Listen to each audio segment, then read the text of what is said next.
Welcome to my presentation, Troop Backpacking, Why and Why Not. Thanks for taking the time to watch while I cover what I believe should be a very important component of every troop's outdoor program. In fact, for the 25 years I have been an adult scout leader, my main contribution to the scouting program has been promoting and supporting backpacking by scout troops. In this past year, that commitment has led me to write a book called Backpacking for Scout Troops. I wrote this book for three reasons. First, while I believe backpacking should be a critical part of every troop's outdoor program, it seems to be getting less and less popular. Less popular among scouts, less popular among some scout leaders, and especially less popular among scout parents. Second, I think a scout trek crew has unique characteristics and a troop would benefit using a resource like my book that focuses on the kind of backpacking performed by a scout troop. Finally, it has been said, those who can do and those who can't teach. I enjoyed and am proud of all the miles and nights I've spent on the trail backpacking with scouts over the years. However, now at the age of 78, I am no longer a doer. I decided the best way to embrace the teaching side of is by leveraging all my experience into writing this book. The book's subtitle asks you to step up to the challenges, the adventures, and the rewards. It is available at Amazon.com. Scouts will enjoy the book and find its information very helpful. However, my main audience for this material are adult leaders and scout parents. I hope to provide a complete tutorial on troop backpacking, so the reader could confidently plan, prepare, and execute safe and interesting backpacking experiences for their troop. Now that concludes my book commercial. Let's start with a definition. What is backpacking? Backpacking is a type of camping trip. While all backpacking treks are camping trips, not all camping trips are backpacking treks. Here is a simple set of requirements I developed when starting backpacking in the 1970s. For a trip to be a backpacking trek, all participants must hike a significant distance into the woods, carrying all their gear, clothes, and food in a single trip to camp overnight. For insight specifically into troop backpacking, here is requirement number 10 for the backpacking merit badge. Using leave no trace principles, participate in at least 3 backpacking treks of at least 3 days each and at least 15 miles each, using at least 2 different campsites on the trek. Carry everything you will need throughout the trek. Let me highlight some differences from my 1970 definition. This requires a scout to follow leave no trace principles. These principles we know today were not available back in 1970. We did, however, have principles and follow them. We were told to leave nothing but footprints, take nothing but pictures, kill nothing but time. My definition required a significant distance. Here the distance is quantified to be at least 15 miles for the entire trek. My definition only required an overnight camping trip, but this requirement requires 3 days and 2 different campsites. So while a single overnight could qualify as a backpacking trek, a full scouting backpacking challenge does require multiple nights and multiple campsites. When planning and preparing for a backpacking trek, the most important consideration is the makeup of the trek crew. A trek plan for one trek crew may not be appropriate for different trek crew. So what's so special about a scout trek crew? It is likely a scout trek crew will be large with more participants and with different diverse ability levels between the different scout ages and even among the adult participants. The most important difference, I believe, will be with the scout crew's different rules, goals, and priorities. For example, there is 2 deep leadership requirement and the tent sharing restrictions. Scouting can add goals like advancement or merit badge requirements. Scouting adds an instructional priority to all troop activities, including backpacking. This highlights why I believe it is advantageous for scout trekkers to have a resource that is focused on troop backpacking. Why go backpacking? Let's start by looking at the goals for a troop's outdoor program. We will look at each of these 5 goals and how they relate to backpacking. The first goal is to provide adventure, challenges, and fun. Certainly, backpacking is more challenging than simple camping. I believe camping comfortably with just what you can carry on your back is the real camping challenge. Backpacking also provides additional adventure and fun, but it also enhances the rewards. The next goal is build self-reliance and self-confidence. On a backpacking trek, every participant is responsible for their own gear and a share of the group gear. They are responsible for that gear throughout the duration of the trek. This builds both self-reliance and self-confidence. Now we have the goal to develop teamwork and leadership. Here is a display for one of the treks my home team completed. It highlights the challenges of the distances, campsites, and elevation changes for the trek. The entire trek crew, as a team, shared those challenges. What I found most gratifying was to see how stronger scouts showed leadership by often stopping to help other scouts or adults. Develop mental and physical fitness.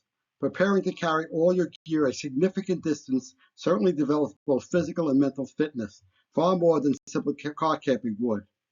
This is true for both the scouts and the adults. The last goal is build an appreciation and respect for the environment. This is where I think backpacking really excels. On a backpacking trek, scouts may explore places they could not see by the car or, for that matter, in a single day hike. It is true, the more remote the location, the more beautiful it is. As someone once said, the best view comes after the hardest climb. Think of how someone's respect for the water available at home is increased after spending a trek needing to find locally sourced water that needs to be filtered or otherwise treated before it can be consumed. Here is an interesting observation about backpacking and rank advancement, especially advancement to the rank of Eagle. In the last 22 years, my home troop has seen about 15% of the scouts that enter the troop make the rank of Eagle.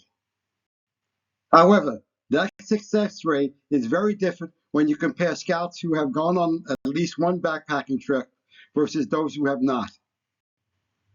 Of those scouts that have backpacked at least once with the troop, 68% of those scouts are Eagles today.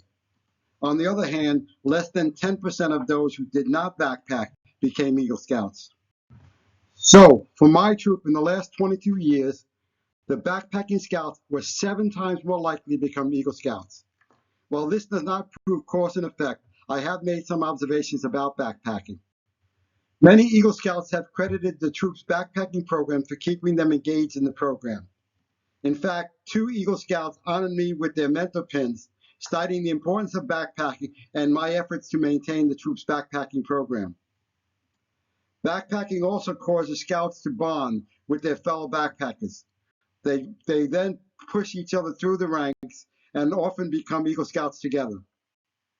Hopefully, I have convinced you of the importance of including more backpacking in the troop's outdoor program. But many still do not want to backpack.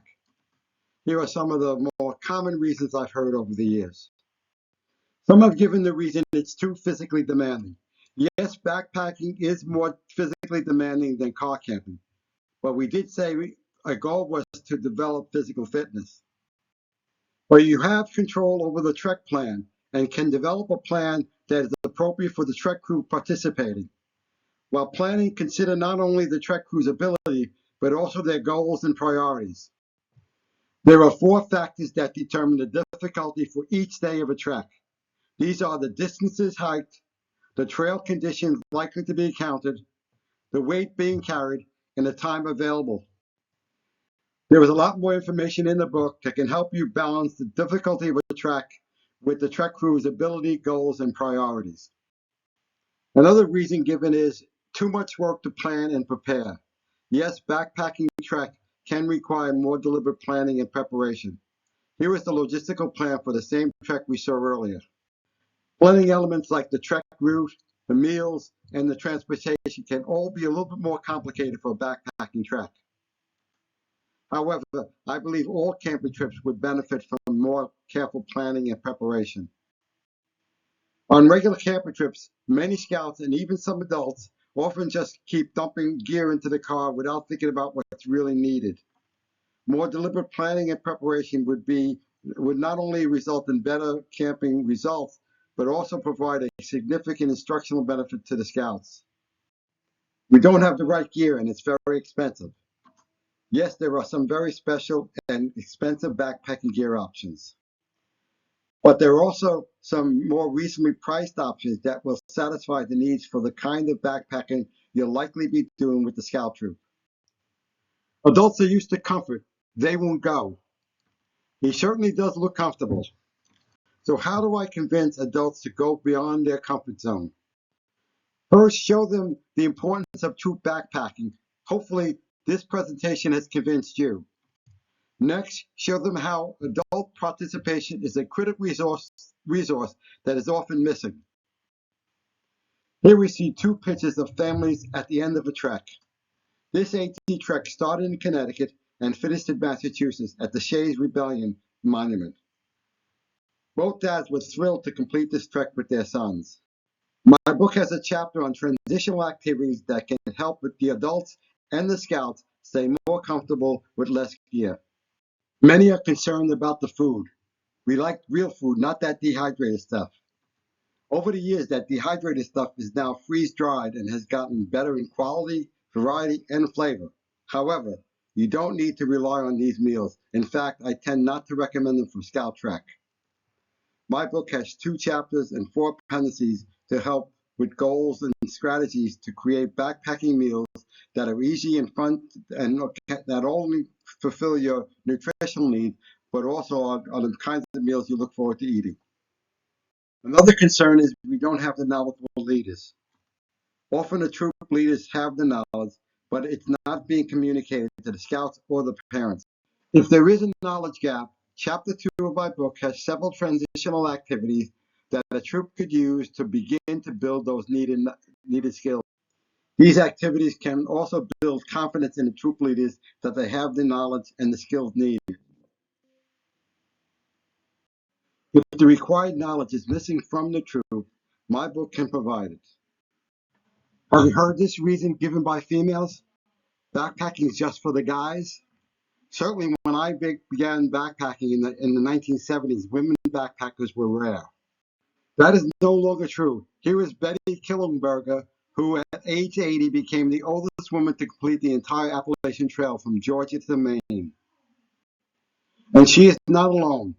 In 2023, of all the Appalachian Trail true hikers that year, 40% were women. Now let's look at who should backpack. Should you have an age limit on who can backpack with the troop? Scouting America does have an age limit for attending one of their high adventure trips. However, my troop has had scouts who crossed over in March and successfully backpacked with the troop in June. A troop can know more about a scout than just their age. A troop has more flexibility on the trek plan and tailor the plan based on those participating. What about adults? Is backpacking for all adult leaders and parents? This is my backpack history.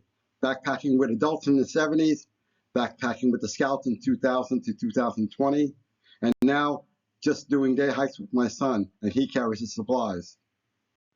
While there may be some adults with physical limitations, most troop adults will be successful backpacking, but some may need to be convinced.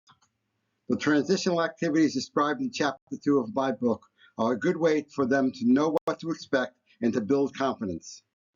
This presentation mainly covers the material found in Chapter 1 of my book. The book does have 11 other chapters and 8 appendices. They can help you answer other questions you may have, like where. The book can help you choose a location and route for your trek. Also, how. It gives you all the steps to follow to plan, prepare, and execute a safe and rewarding backpacking trek. I want to thank you for viewing this presentation, and I also want to thank you for supporting scouting and backpacking.